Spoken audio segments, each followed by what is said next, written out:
sa mga bago pa lang dito sa Don Mar TV, mag-subscribe na po kayo para updated kayo lagi sa ating mga balita. And at the same time, yung mga cellphone ninyo, ma-notify yan kung meron tayong breaking news, meron tayong bagong uploads, o kung nagla-live ang Don Mar TV. Okay? So, mahalaga po na mag-subscribe tayo sa Don Mar TV. Ready? 1, 2, 3, go! Ayan, nakasubscribe na ba lahat? Okay. Hinamo naman ni Attorney Panelo si Senator Amy Marcos na maghain ng impeachment case laban sa kapatid nitong si Pangulong Ferdinand Marcos Jr. Ayon kay Panelo, magagawa ito ng senador kung totoong naniniwala ito na mali ang ginawang pagkakaaresto kay former President Rodrigo Duterte. Ayon sa abogado, tila namamangka sa dalawang ilog ang senadora dahil nais lamang nitong makakuha ng boto mula sa mga taga-suporta ng mga Duterte. Katunayan nito ay ang isinagawang pagdinig ng Senate Committee on Foreign Relations na pinangunahan ni Senator Amy kaugnay ng nangyari kay dating Pangulong Duterte. Wala pang pahayag ang senadora sa hamon ni Attorney Panelo. Okay, tuloy. Simulan na natin itong kanyang revelasyon, ha? So, as far as the investigation goes, this is the timeline and we're happy to share it with you. In the meantime, at yan po ay ating pong itatagalog, ipapaliwanag ho sa lingwaheng mas maiintindihan po natin. I'd like to read the preliminary findings following last week's investigation and public hearing. Number one, the Philippines had no legal obligation to arrest former President Rodrigo Roa Duterte and turn him over to the international. Ayan. Una-una, walang legal na obligasyon ang Pilipinas na mag-turn over po si Pangulong Duterte. Okay? So pag sinabi mong walang legal, anong kabaligtaran nun? Illegal na dinala po si Pangulong Duterte sa ICC. Yan ang malinaw na establish ho ni Senator Amy. Illegal po talaga ang pagpapadala ng gobyerno natin sa bansang sa ICC po. Ngayon, baka sabihin ng iba, wala na, tapos na, nagagawa pa ba tayo dyan? Importante rin po ito kasi it will be known in the whole world that the Senate hearing conclusion ay illegal ang ginawa. Importante pa rin po ito. Kahit sabihin na natin, although may ibang mga kumukontra na wala na, tapos na yung iyak-iyak mo, wala na, tsaka pakitang tao mo lang yan. Oo, tama naman kayo doon. Pero, gayon pa man, importante ho ito. Ako ito lang sa akin. Ako, matagal na akong hindi Marcos at lalong never ako nakumbinsin nito na at alam kong talagang nambubudol sila. Pero gayon pa man, ibigay naman natin yung tamang credit dito sa alin na ito. Dahil kahit pa paano po, dahil dyan sa hearing na yan, malalaman ng buong mundo na ang senador natin ay sinasabing illegal ang ginawa ng gobyerno. Importante yan. That's an important element sa mga mangyayari ho. Maaring, ewan ko kung ito ba'y makakumbinsi sa ICC na ibalik si Pangulong Duterte, pero gayon pa man, sinasabi ng Senado, sandali, mali, walang basihan, illegal po yung ginawa. Mantakin mo, maririnig yan ng ibang bansa. Maririnig yan at sasabihin, isa sa mga i-report nila, when they report this itong instance na nangyari kay Pangulong Duterte, sasabihin nila, the senators concluded that it was illegal. And ito pa matindi. Kapatid ito nung Pangulo. Pag nabalita yan sa ibang bansa, that would be a big issue. Mantakin mo yung mismong kapatid nung namumunong nagdala kay Duterte ay sinabi niyang illegal. Naintindihan nyo? Yung bagang pananaw ng ibang bansa, napaka-importante. Yan na kasing kailangan natin ipanalo ngayon eh. Yung pananaw ng ibang bansa. Yung dito sa Pilipinas, alam naman po natin eh. Alam nyo, dun sa aking isang video na in-upload, talagang ang sinasabi doon, mga Pilipino, konbinsido. siguro 90% kumbinsido na panoorin nyo nandyan yung video sa aking channel, Banat Bay, na kumbinsido ang mga Pilipino na talagang dapat ibalik si Duterte sa Pilipinas. Okay? No question na dyan. Importante yung international community. Ito, malaking impact nito. Aside from these are senators, mantakin mo kapatid mismo nung nagdala kay Duterte, sinasabing illegal yun. O di ba ho? Malaking bagay po yun. Kaya I know, masama loob natin kay Amy dahil kapatid niya po yan. Gayunpaman, wag naman nating awayin to the point na baka naman ma-frustrate lang at buti nga may kumikilos pa kahit papaano sa Senado. Di ba ho? Yung ibang mga tinulungan ni Pangulong Duterte nga. Diba, buti pa ito. Kahit pa paano, mga bilyar, siyempre si Cayetano, yan mga hindi kapartido, and yet, tumutulong ngayon sa pagbubulgar na there is something wrong, there is no due process na naganap. Malaking bagay po yan, silang nag-iingay. Ano na natin, purihin na natin yung kanilang ginagawa para at least man lang mas maengganyo pa yung iba. Tingnan nyo na pagka maganda ang kasi minsan kasi tayo medyo, alam mo yun, maaaring tingnan natin kagad ng negatibo pagka iba yung nagsalita hindi natin kasamahan o hindi natin pareho ng kulay, titignan kagad natin na masama. Wag naman po, kasi akala ko ba gusto natin makakonbinsi pa ng mga iba, 'di ba, na maaring sumama sa ating laban. Kasi hindi ho ito labanan ng kulay. Ito ho'y labanan na ho ng sino ba ang nasa tama, sino ho ba yung naniniwala na sandali nasagasaan ng sovereignty namin. Itong mga nagsasabing nasagasaan ng sovereignty natin, abay samahan natin, 'di ba? Abay engganyohin natin. National Criminal Court. What was received was only a diffusion notice, not verified or approved by the Interpol Secretariat. Ayan malinaw yan. Ang natanggap ay isang diffusion notice lamang, hindi opisyal na kinumpirma ng Interpol. Ito. No verification by the Interpol whether the request complied with Article 3 of their Constitution. Ayan, malinaw ito. Walang verifikasyon. Okay? Ng Interpol mismo. Yan yung ginagamit kasi ng putang inang gobyerno to Sinasabi nila na sumusunod lang kami sa Interpol. Wala ngang verification na sumusunod sa Article 3 ng Konstitusyon ng Interpol.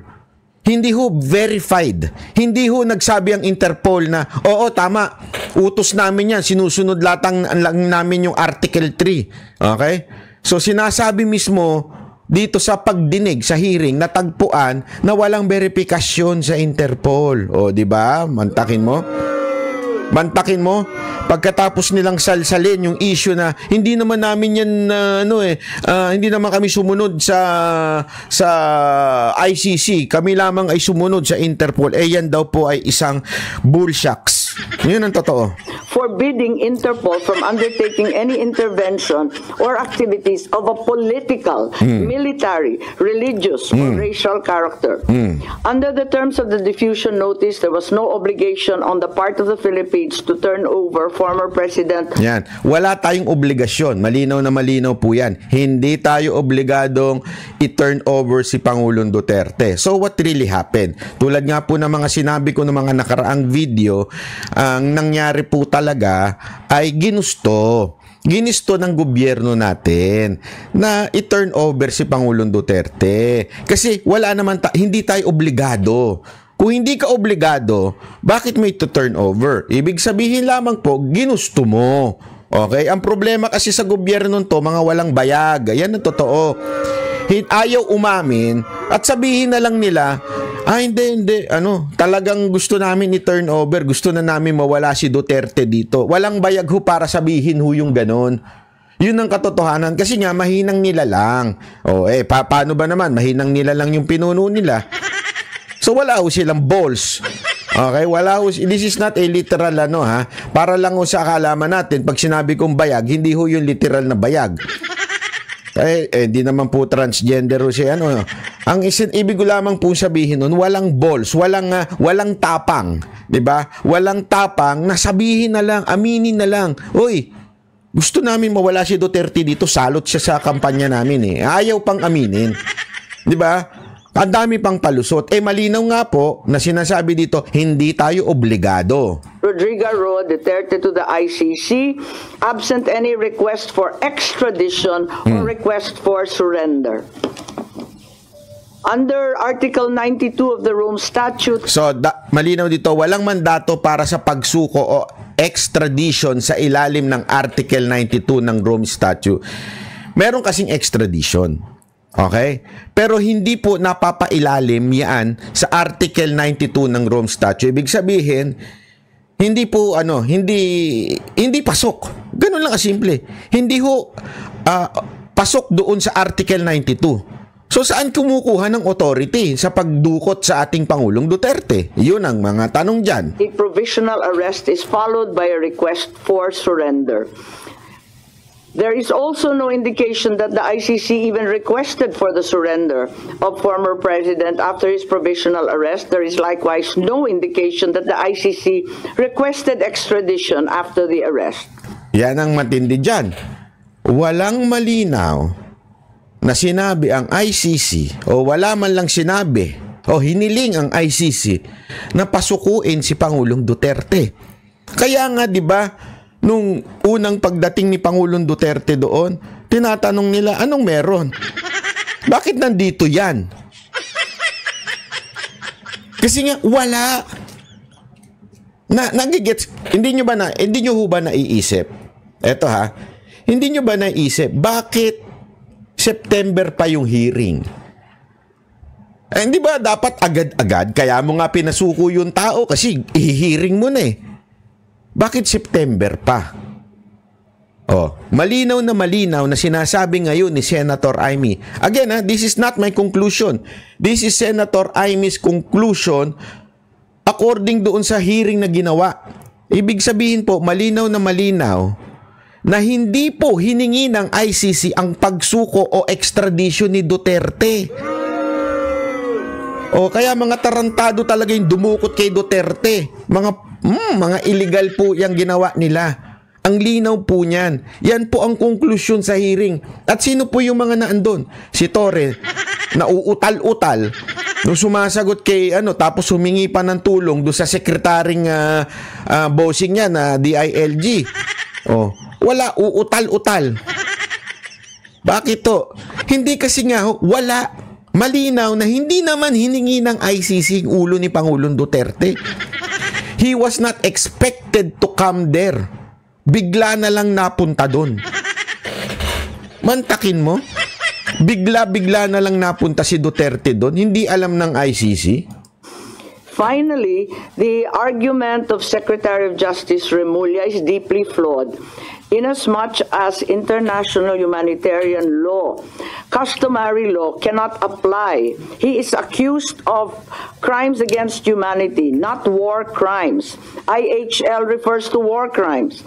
Procedural administrative matters such as court processes do not become part of customary international law. Ang ganda nung sinabi niya, ang lalim niyan. Ang sinasabi niya dito, mali ang argumento ni DOJ Secretary Remulla. Si Duterte inaakusahan ng crimes against humanity. Okay? Hindi war crimes. Magkaiba yun. Crimes against humanity and war crimes magkaiba yun. Kaya hindi maaaring gamitin yung international humanitarian law bilang batayan. Yan po yung ginagamit ngayon nila Remulla. Yung IHL na yan, yung International Humanitarian Law. Again, hindi po yan nag-a-apply doon sa kasong ikinaso nila which is crimes against humanity. Ang application lang daw niyan ay sabi ni Senator Amy ay yung war crimes. Magkaiba po yun. Okay? Pandali, kung war crimes, ibig sabihin, kaya nga war crimes, ibig sabihin, may war. Wala naman po.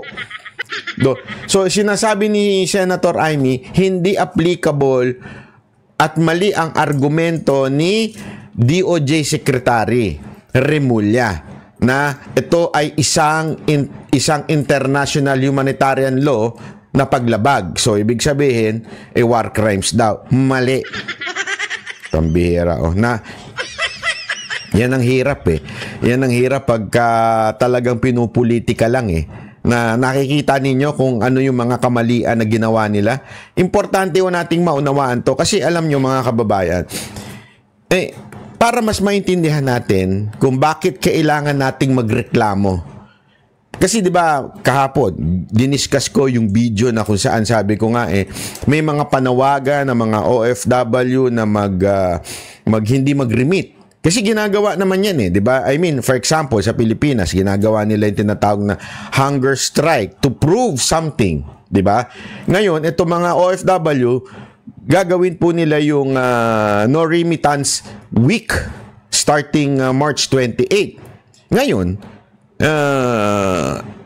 ano hong dahilan? Napaka-importanting maunawaan natin. Na anong dahilan kung bakit natin ginagawa? Kasi hindi lang ho tayo gumagawa dahil lang gusto natin ibalik si Duterte.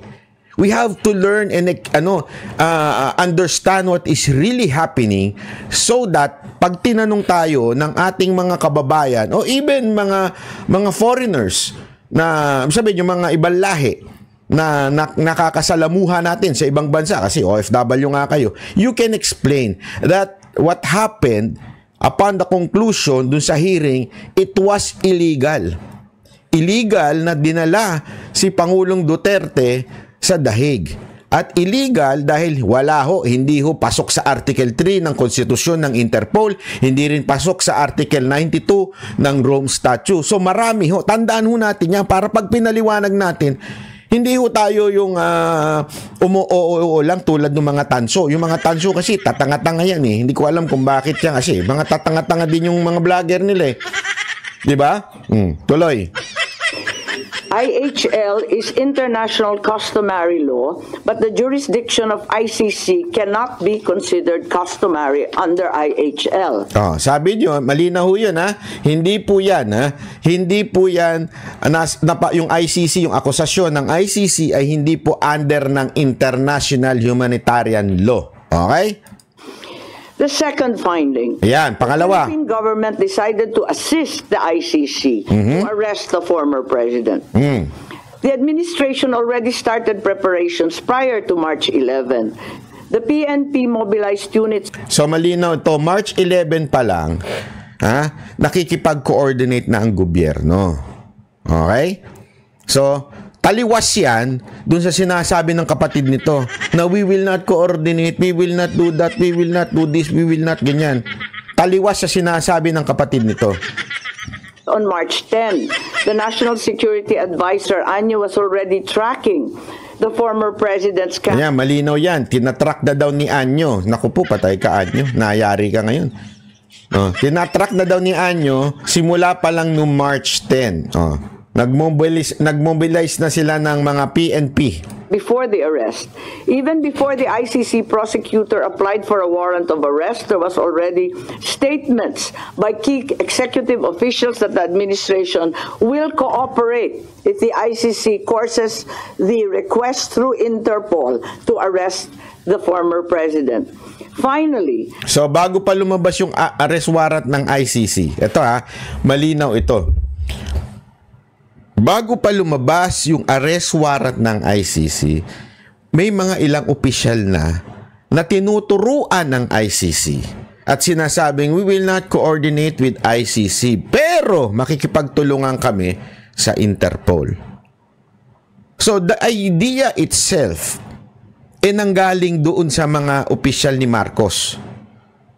Mismong si Marcos, I'm not sure about kung nabanggit ni Marcos siya, pero malinaw dito sa Senate hearing na to, mismong yung mga opisyal ni Marcos, sinasabi na tinuturuan ng ICC, we cannot coordinate with you kasi we are no longer under your authority, we are no longer part of ICC, kumalas na kami sa inyo, pero kung dadaan kayo sa Interpol, makikipag-cooperate kami. So, anong ibig sabihin? Talagang ginusto ni Marcos. Malinaw pa sa malinaw. Ginusto ni Marcos at ni Romualdez na mag-coordinate ang ICC sa Interpol para makuha at madukot na si Pangulong Duterte. Yun ang sinasabi. Yun po ang naging isa sa mga resulta nitong hearing ni Amy. Okay, hearing ng mga senador. O, tuloy natin. Okay. The claim of the Department of Interior and Local Government Secretary John Vic Remulla that the supposed group effort was only based on rumor is incredible. This attempt to cover up what was already aired on media and what had already come to pass was an indication of a comprehensive plan to arrest the former president. So dito, sabi niya, hindi ka panipaniwala yung pahayag ni DILG Secretary. Alam mo naman, itong Remulla Brothers na ito pakuno talaga ito. Ito, sinasabi dito, na coordinated ng pagkilos ay batay lamang sa chismis. So ibig sabihin, nag-mobilize na sila ayon lang daw sa chismis. Dahil may mga ulat na nagpakita na may plano na bago pa man ilabas ang ICC warrant. Naka-ready na. So isa yan sa mga masasabi nating konklusyon ng hearing na ito. Na they were prepared even before lumabas yung quote-unquote nilang ICC warrant. Talagang minamadali nila. That's the point here. Minadali nila, wala naman, hindi ina-expect ng ICC si Duterte, pero bigla na lang kinuha at nag-prepare na sila. It is because talagang minamadali nila at ayaw na nilang tumagal si Duterte dito para sa eleksyon. Bakit? Kasi pag si Duterte ang nagkampanya, talaga nga namang punong-puno ang tao, talaga nga naman dinadagsa, talaga nga naman sobrang nahahype ang campaign at nagmumukha ng tanga itong alyansa ng mga budol. Di ba ho? Yan o nangyari. At alam naman po natin that kailangan pong maipanalo ang mga senador ni Marcos para ma-impeach si Duterte, si Vice President Sara Duterte para manalo itong si Romualdez. Ako, kasi dito mamaya sa kanyang mga Q&A, okay, nilinaw din ni Amy na mukhang merong nagmamaniubra sa Malacanang. Ako naniniwala din ako. Kasi bakit? Mahina talaga si Marcos Hindi niya kayang isipin to. Ako pero hindi po siya ligtas para sa akin hindi po siya ligtas sa kasalanan na to. Pero mahina siya, hindi niya kayang planuhin ito. Ang pumaplano nito sa tingin ko, pananaw ko lamang po ito, maaring mali ako, ang nagpaplano nito si Romualdez. Bakit? Kasi si Romualdez ang makikinabang dito. Pag nanalo ang mga senador ni Marcos, si Romualdez ang makikinabang dito. Mai-impeach si Vice President Sara Duterte. At pag na-impeach siya, kakayanin niya nang itumba si Tulfo, kaya na nilang itumba yung mga ibang kalaban, at siya na ang sumunod na Pangulo. Alam naman natin yung pangarap niyan. Kita mo naman siya na naglalakad pagdating sa mga kasama mga sundalo. When I say itumba, hindi patay na, hindi yun na ibig sabihin. Itumba, italo. Kasi ang maaari lang makatalo kay Romualdez, walang iba kung hindi si VP Sara Duterte. Sa tindi ng pera nila, sa tindi ng makinarya nila, si VP Sara Duterte lang. Para matanggal po si VP Sara Duterte at hindi na makatakbo, kasi pag na-impeach siya, hindi na siya pwedeng tumakbo. Hindi na siya pwedeng humawak ng any government position. Talagang matindi ho ang gagawin nito ni Romualdez para matanggal. Paano? Ipanalo ang lahat ng senador nila. Kasi kitang-kita naman natin yung kahit ako, may mga inaasahan sana ako mga senador dyan na tatayo para sa kay VP Sara Duterte. Ano ginawa? Bumaluktot. Ako na-disappoint ako kay Lacson. Kasi kahit pa paano si Lacson, may tama pa sa utak yun I mean, tama pa yung mga ibang sinasabi niya. Na-disappoint ako kay Soto. Kasi tama naman, may mga logic pa yan Pero ano na nangyari? Nung sila na nagsalita, nawala na yung logic. As in, bakit? Kasi nga they have to join kung ano yung sinasabi ng Malacanang, or else baka ma-aimi sila o di kaya ma-Villar. Although si Villar hindi pa talaga publicly ina-announce na tanggal na siya, pero dahil nga sa komento ng mga Villar, mukhang chinuchugi na yung isang Villar doon sa alyansa, di ba ho?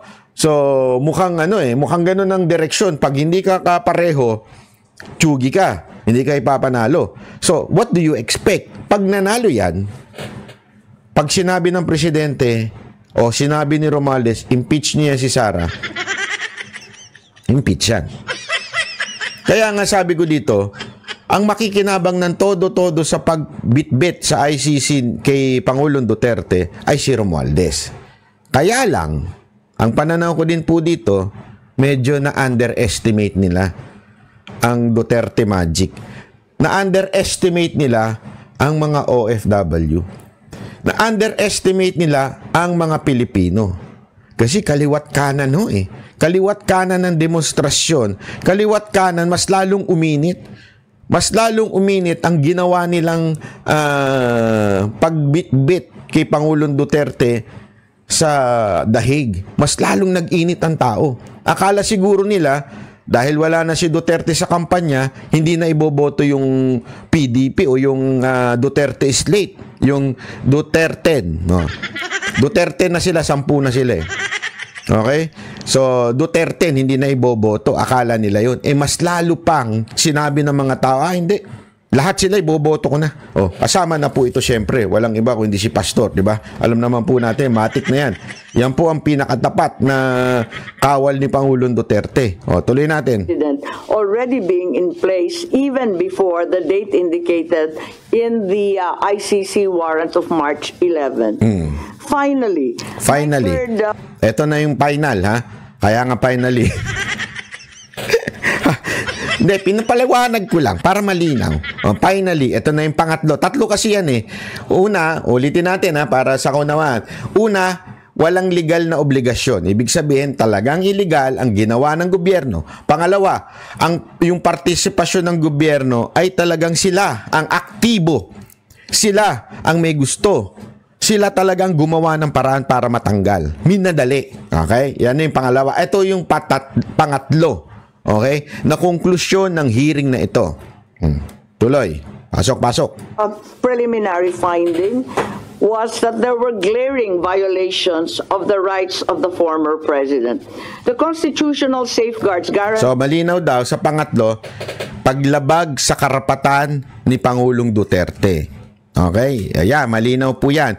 Karapatan ni Pangulong Duterte. Ang tanong, ano po ba yun? Yung sinasabing, o ano ba yung mga konklusyon? Bakit nasabi ni Senator Amy na merong paglabag sa karapatan ni Duterte? Okay? Tuloy natin. Pasok. Liberty and due process of law were not observed. No warrant was issued by a Philippine court. Yan ang una. Wala pong warrant ang Philippine court. Ibig sabihin, wala talagang authority. Why? It is because that is part. Even if, sabi nga nila, even if kasali tayo sa ICC pa, kailangan pa rin mag-issue ng warrant ng korte ng Pilipinas para kunin mo isang tao. Ang nangyari, this is a warrantless arrest. Yan ang sinasabi ni Senator Amy. Warrantless arrest at hindi pasok ang warrantless arrest dito. Kasi may exemption po ang warrantless arrest. Diba? Alam naman po natin yung ongoing crime, on pursuit, may ganun Meron pong exemption ang warrantless arrest. Hindi pasok ito. Although pasok ito sa Torres arrest. Iba po kasi si Torre. May sariling mundo sa pag-aaresto. Meron po siyang sariling batas. Ika nga. Kaya kita nyo, naglalabasan yung video na niya medyo, ewan, may sariling mundo. Yung parang ganun. Hindi ko na lang pero pag may makikita ka mga video niya, may sarili siyang mundo na ginagalawan. Hindi ko alam kung ano yun, pero basta, ganun. Did not fall within the exceptions of a warrantless arrest. Meanwhile, General Torre invoked 125 article of the revised penal code only applying to warrantless arrest. The constitutional safeguards for the right to liberty of abode were also disregarded. No court order was issued mandating that the former president be taken out of the Philippines against his will. Former President Duterte was deprived of the right to be visited or to have conferences. Yan. Nilabag din, sinasabi dito yung walang kautusan ng korte na ilabas ng bansa. Kasi tandaan natin, bago gawin ng lahat ng yan, hindi pwedeng gawin lang yan ng executive branch. Hindi pwedeng gawin lang yan ng pulis. Hindi ka porket pulis, pwede mong gawin ang lahat ng bagay. Ang lahat ng galaw ng pulis, tandaan ninyo, ay may court order. Lahat ng pagdakip nila, unless nga pumapasok doon sa issue ng warrantless arrest. Ibig sabihin, nagnanakaw ka, may pinapatay ka, yun, pwede kang arestuhin. May mga ganun na instances. Pero hindi ito pasok doon. Okay, yun ang sinasabi ni Senator Amy. So, everything na gagawin mo sa isang tao ay dapat merong order mula sa korte. Wala hong ipinakita si Torre.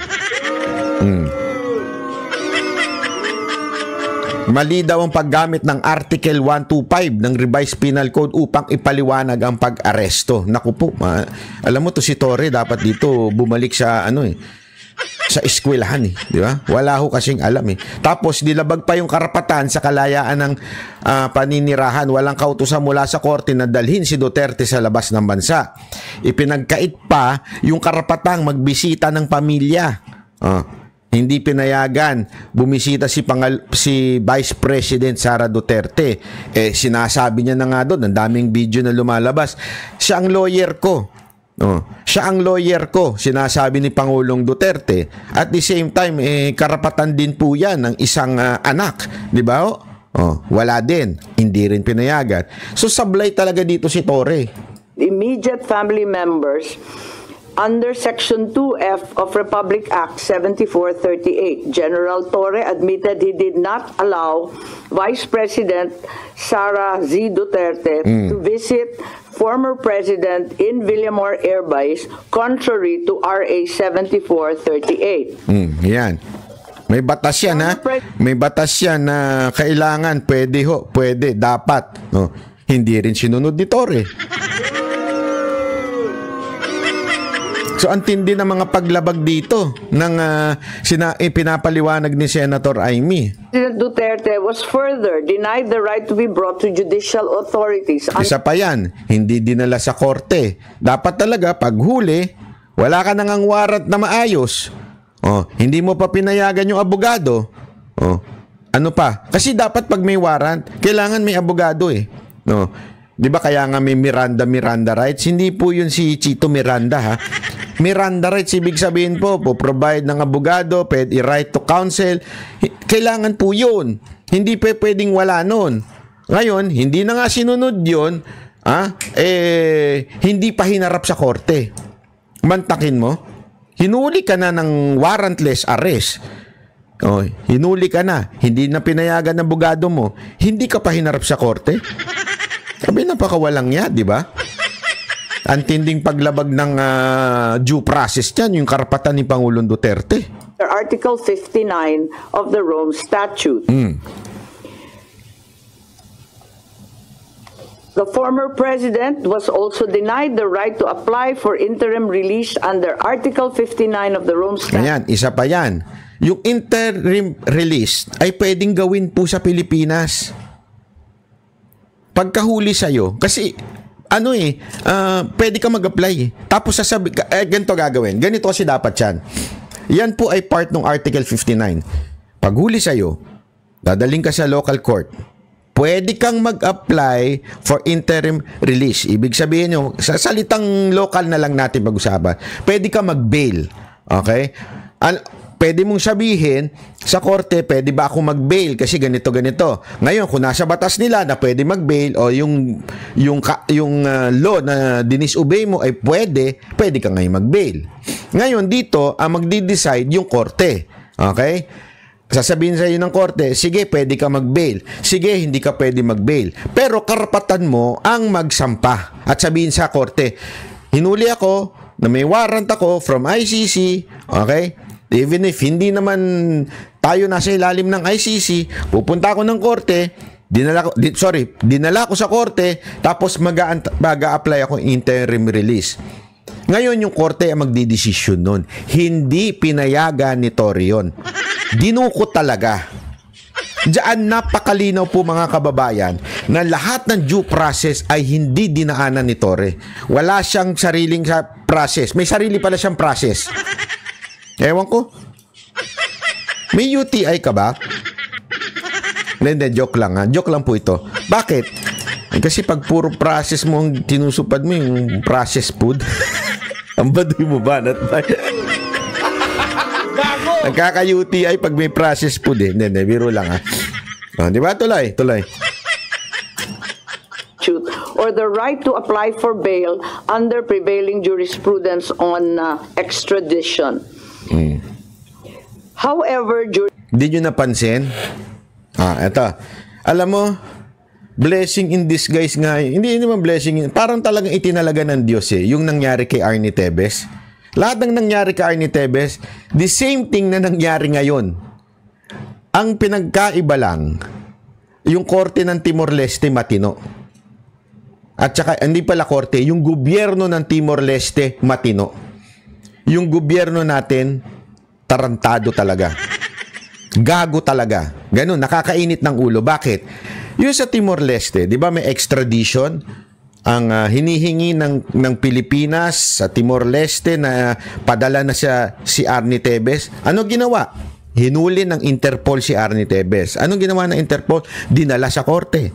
Pagdating sa korte, pinayagan na magkaroon ng interim release si Tevez. Kaya nga, malaya si Tevez. Hindi totoo yung sinasabi nilang house arrest ha. Malaya po si Tevez ngayon doon. Kasi nga, nag-apply siya sa korte. Pinayagan siya ng korte. Okay?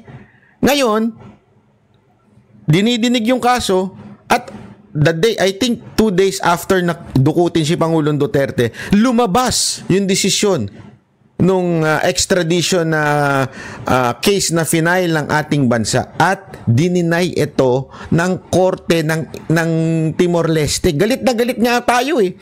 Etong si Remulla, galit na galit eh. Ano sabi? Hindi na kayo mabansin na isa na Remulla, ang pinagkaiba kasi, may due process doon. Dito sa atin, wala. Binastos nyo ang due process. Binaboy ninyo ang due process. Kaya, nagkaloko-loko tayo. At nakakahiya tayo sa buong mundo. Kasi imaginein mo, walang due process na dinaanan ang ating presidente dati na tinuturing na bayani ng karamihang Pilipino. Isipin mo yan ha, hindi mo pinadaan sa due process yung mama. Anong ibig sabihin nun? Wala na tayong batas. Kaya nga hindi na imposibleng arestuhin ka ngayon eh. Basta kalabang ka ng gobyerno at gustuhin nilang arestuhin ka, aarestuhin ka nila. Bakit?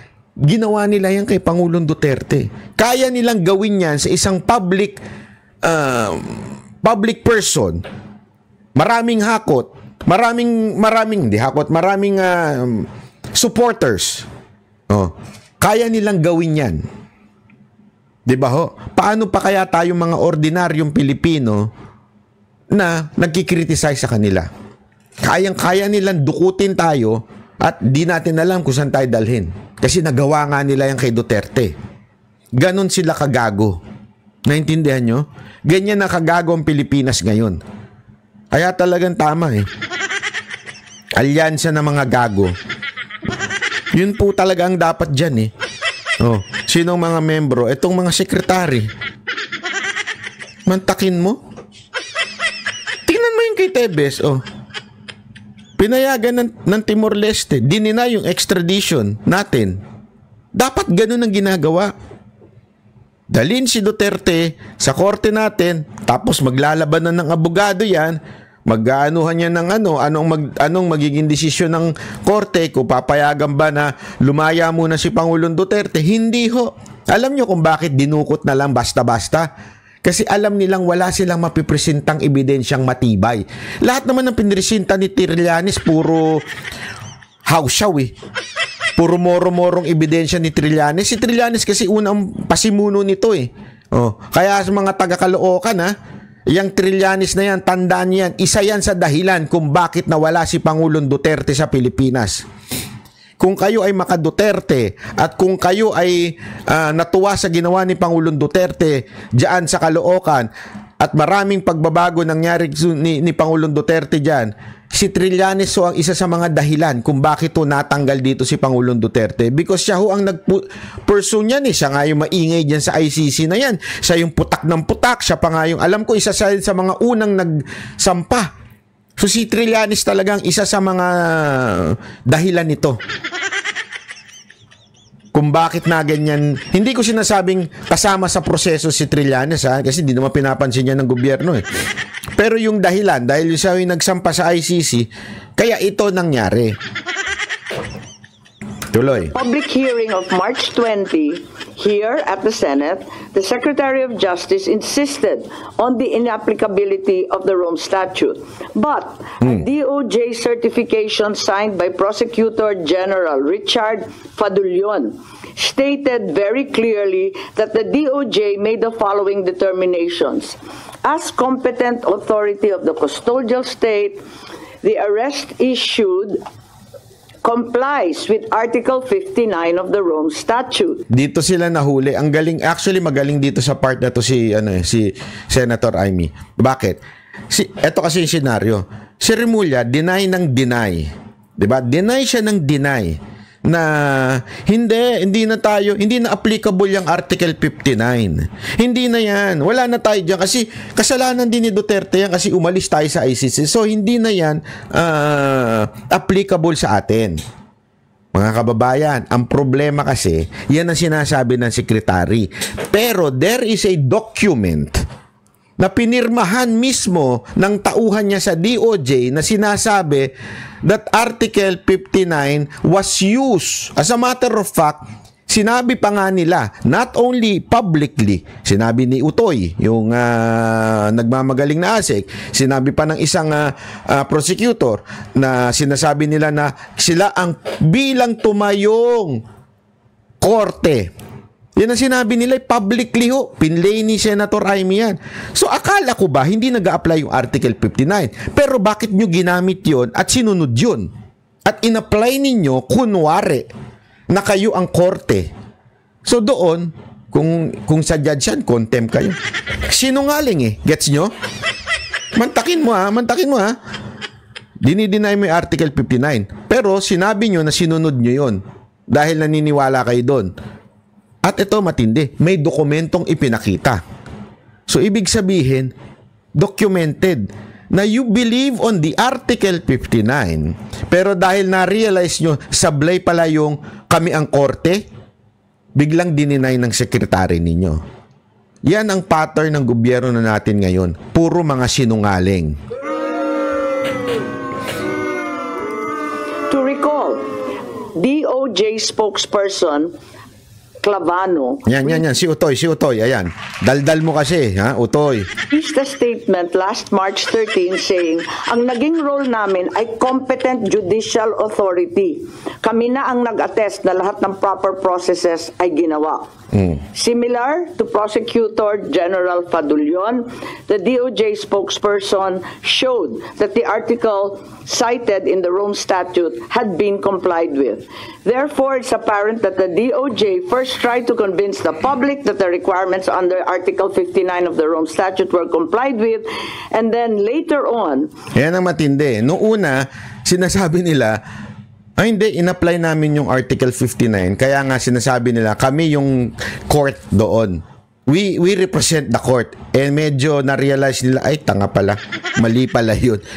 Biglang, nagbago na ng statement si Remulla. Ano sinabi? Hindi na applicable yan. Pagkatapos mong sabihin, applicable nung una, biglang hindi na applicable ngayon yan. Anyari? Hindi, di ba? Anyari? Ba't biglang nagbago?